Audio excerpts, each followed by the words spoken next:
Okay. So you do you remember me? Yes, I do.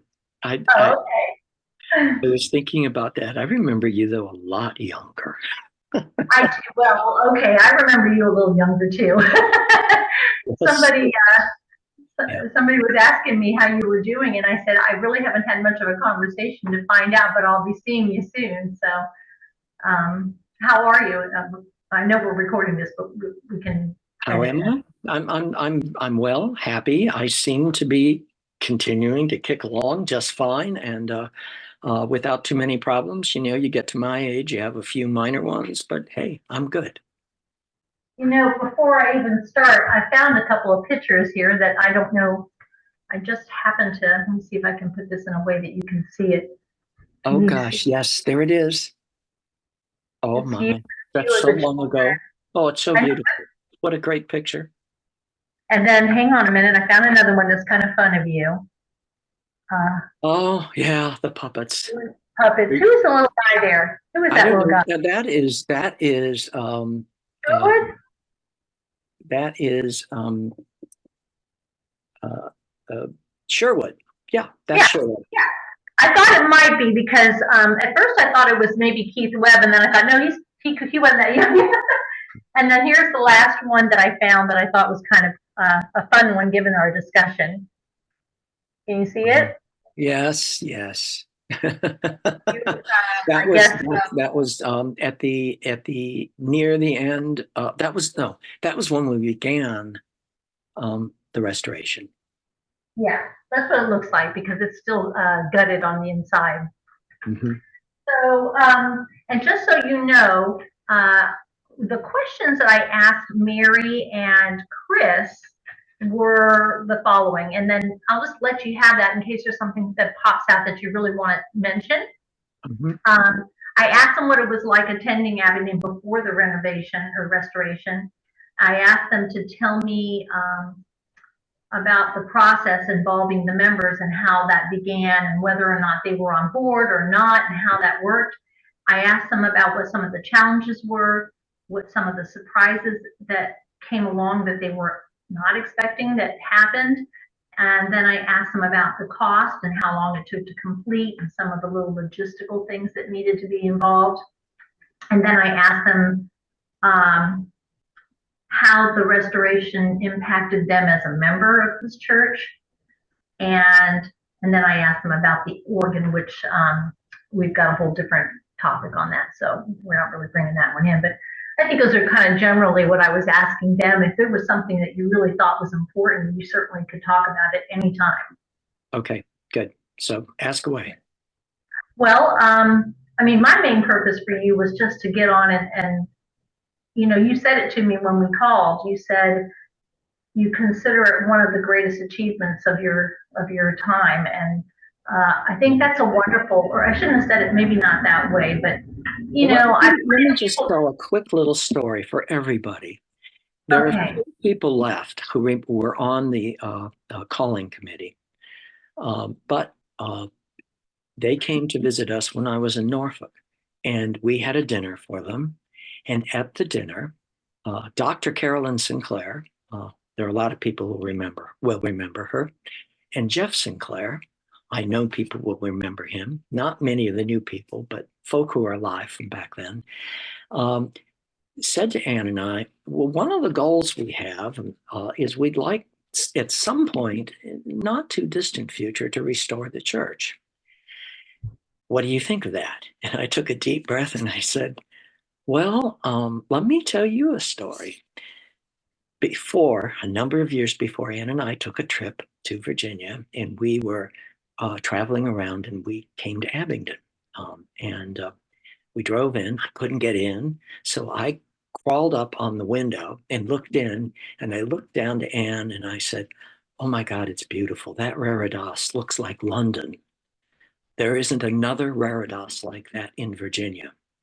And I said to her, I would really like this parish. So you have to be careful for what you ask.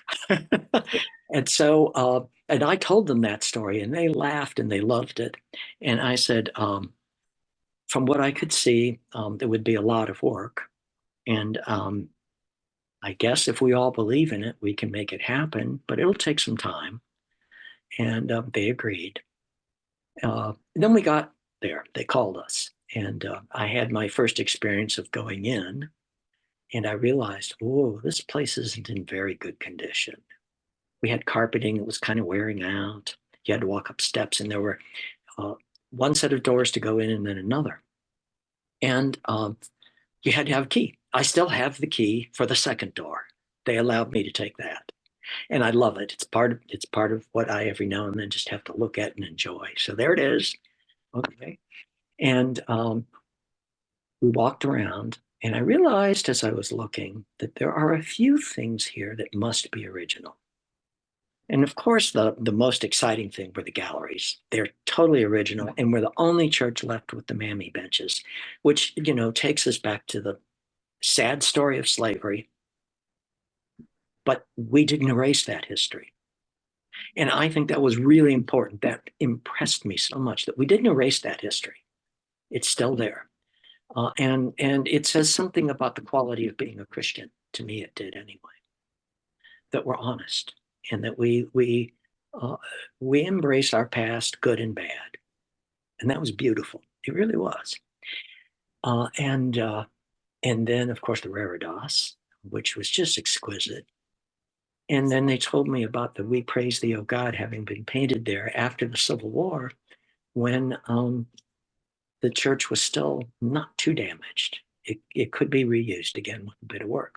And of course, that's when they raised the floor and you had to step up in, and they put in the other doors, and uh, they took the pulpit apart, sadly, and they used parts of it on one side and the other. So um, panels of the original pulpit were used for the pulpit they had then.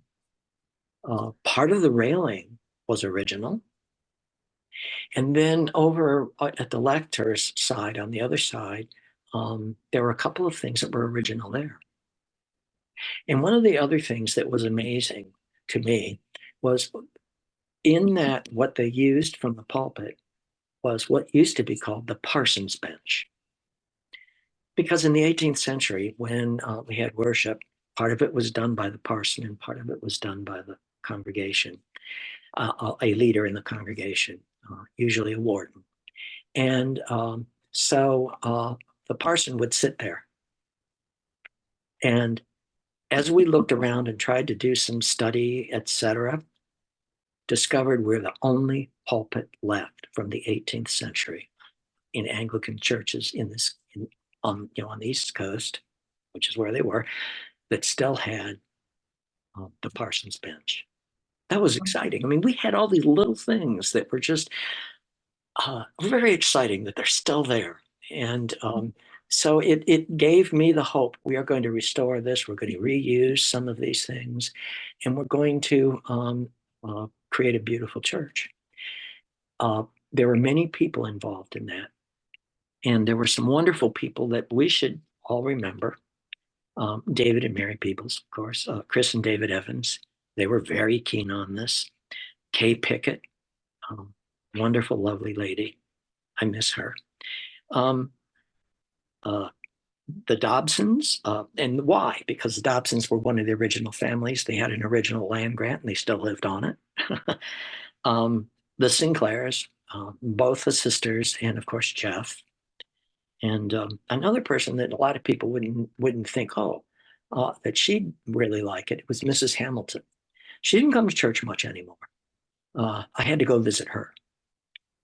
And I always brought her communion on the 4th of July and then went to a party that she hosted. Anyway, she was eager that this would happen at some point. And another person who I only saw near Christmas, and she'd invite me, she'd come and stay at Colonial Williamsburg, and she would invite Ann and I for dinner, and then she'd invite me over to her room, and we would have champagne together, was Bunny Kelber.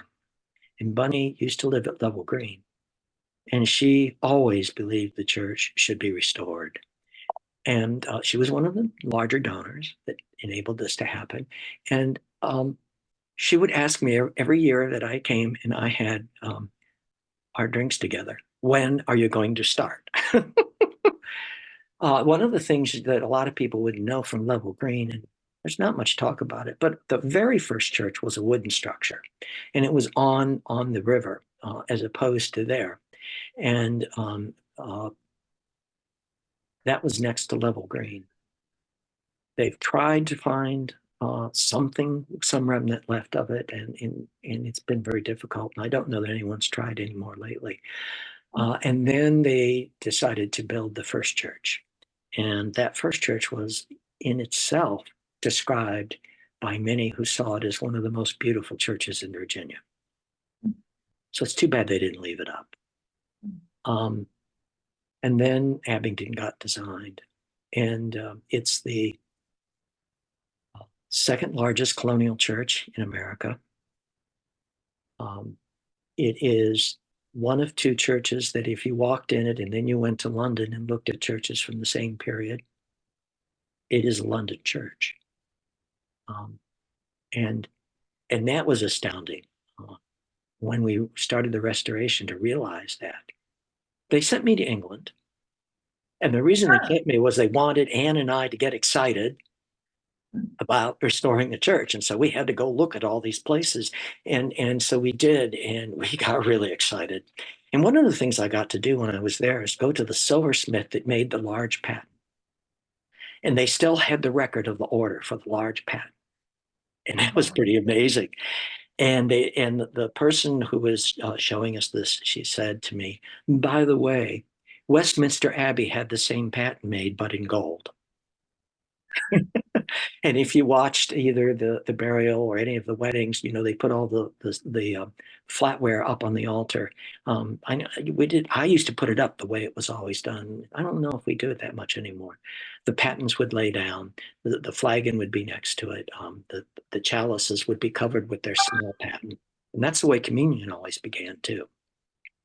In that period, in any event, if you looked at it and you saw a couple of patens up there, these gold round things that are the same design as ours. And that was exciting to find out. Um, so, yeah, took a few years. I had to get used to me and I to them, and we all fell in love with each other. And I still think of it as my great family. I almost get teary thinking about it. The children, many people, some of the people that we lost, some young people who died. I used to walk the cemetery and say hi. There's so much history there. I think I might have been the last rector to bury anybody within the wall. And I had several burials there.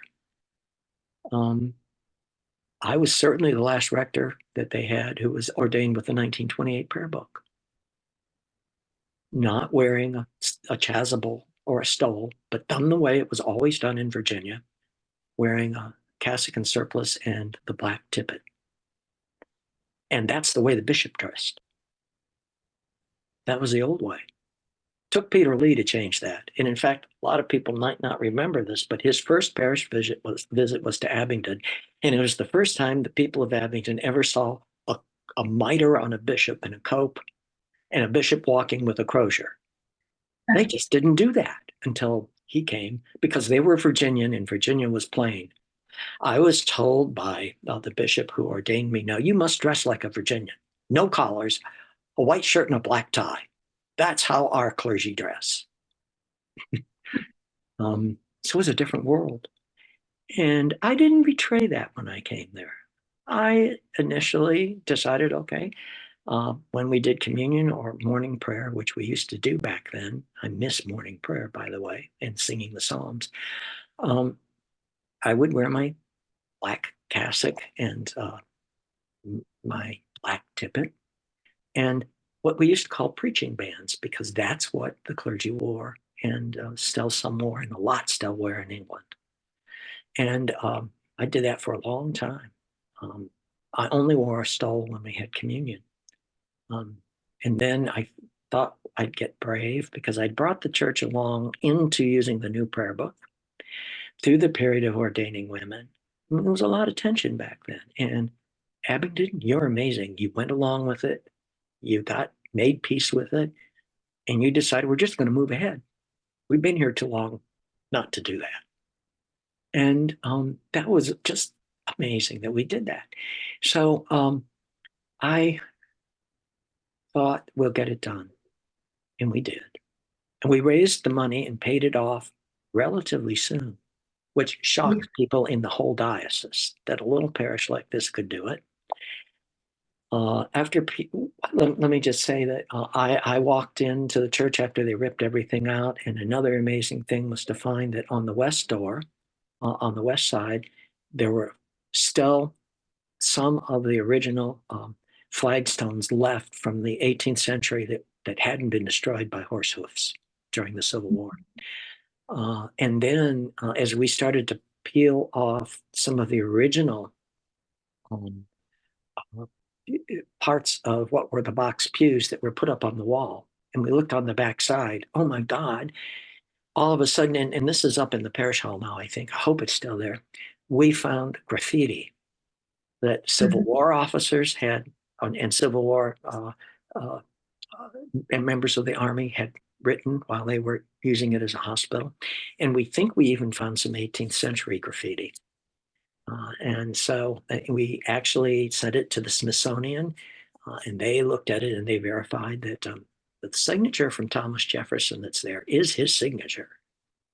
So we assume as a young boy, when he came to visit the Pages, that he might have done that. And there's a wonderful story I found about that. I'm going on too long, but I'll make this fast.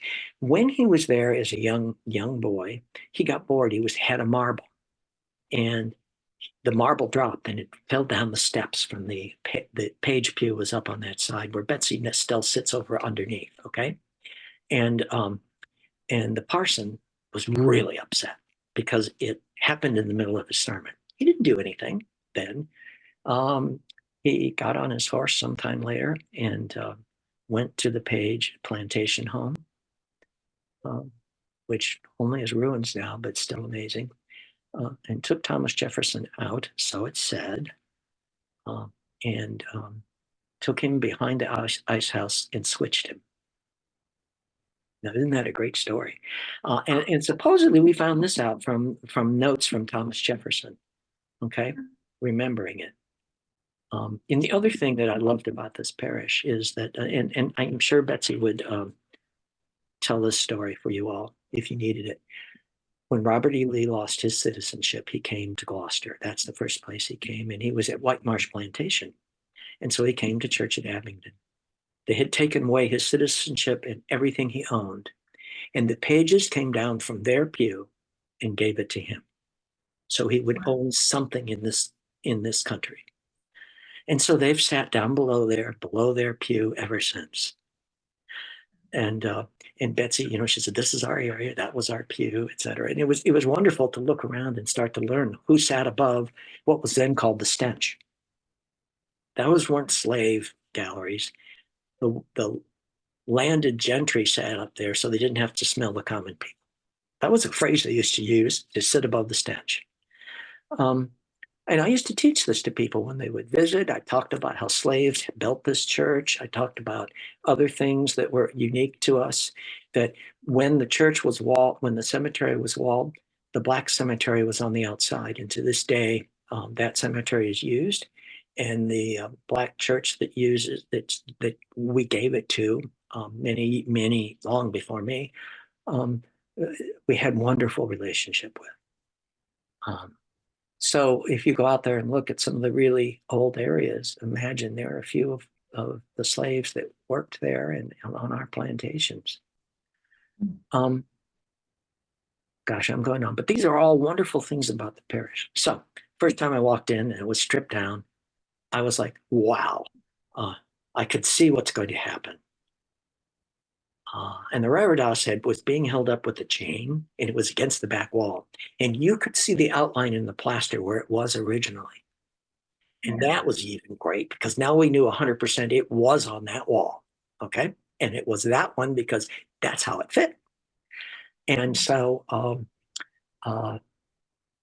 Jody, Leandro, who was our architect and a brilliant architect and became a dear friend of mine, and Anne, he would call me over every time he wanted to show me something new he discovered. And there were many things they discovered that, just unfolded the history of what the original parish was like. When they took the paint off to get back to the original color, there was one color that was painted over that yellow, okay? And it was bright blue. And that goes to just after the Revolutionary War, it became fashionable to use those bright colors. But the yellow paint below was the original. So that's why we did it that way. So we tried to approximate it as much as it was. And, we made some decisions, like we didn't put up the high boxes because we're in a different era of worship. So we put them down a little lower, and we reused the old Civil War pews that came in after the Civil War. So we had some connections with all of our history as we restored the church. Bishop Lee used to say that it was his favorite parish and his favorite church. He loved visiting it. We were the oldest parish in the Diocese of Virginia at that time, because the oldest parishes wound up in the Diocese of Southern Virginia. So we were always celebrated as part of the beginning of the Diocese of Virginia. And there's a good reason for that too, because um, the royal governor at that time, who then became the governor, the first governor after the Revolution was, I think it's John Page. And if I've got that wrong, Betsy will fix it. Anyway, he went to the convention that started the Episcopal Church. And so we even have that little bit of history. We're part of starting the Episcopal Church. So whenever we did anything that was big in the diocese, the Abingdon silver had to come, which to me was always exciting to think that not just several centuries of people had communion from it, but the whole diocese was using it. The ordination of bishops, etc., that was used. And when we went to celebrate the 200th anniversary of the Diocese of Virginia, we went to London, and I was asked to go. And so I went, and I was told to bring the silver. That terrified me. I'm carrying the 18th century silver. What happens? And then at Lambeth Palace, where our first bishop and several of our parsons, even before we became the Episcopal Church and was still Anglican, were ordained in their chapel, we used our silver. So restoring the church was wonderful. And I know you don't have much more time for me. One last thing. When I told the congregation why we had to do it, I said there are 3 reasons. Number 1, our history demands it. We are a unique place in the history of this country. Secondly, I said, I honestly believe if we restore this church and put it into a really good condition, we're going to have a lot of people walk in to see it and decide to stay. And that happened.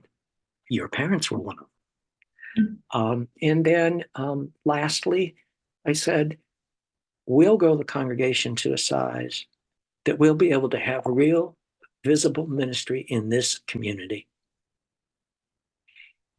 And it happened. The outreach that the parish started to do, and then it grew.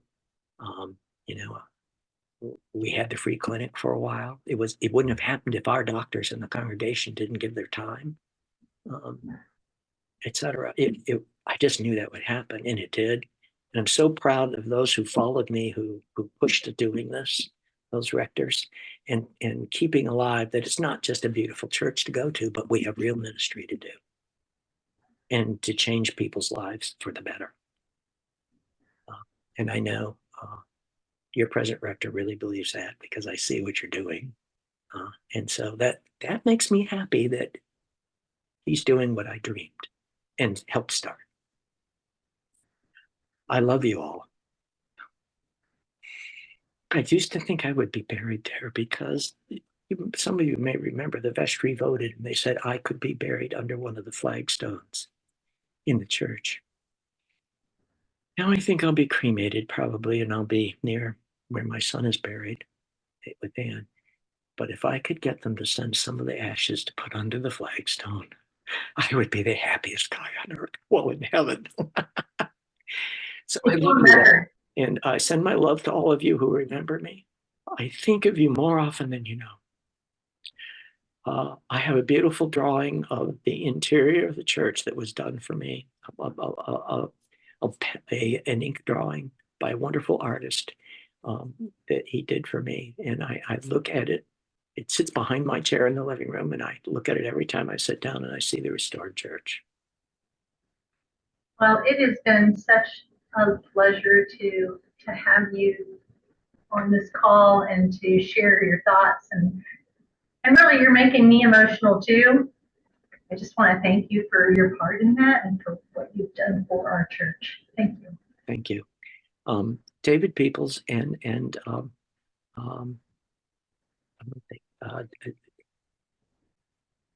who did this? Anyway, I got a letter a number of years after I was gone from them saying, probably no one said to you how much you mean to us and that this church would never have been restored without you. And I keep that letter.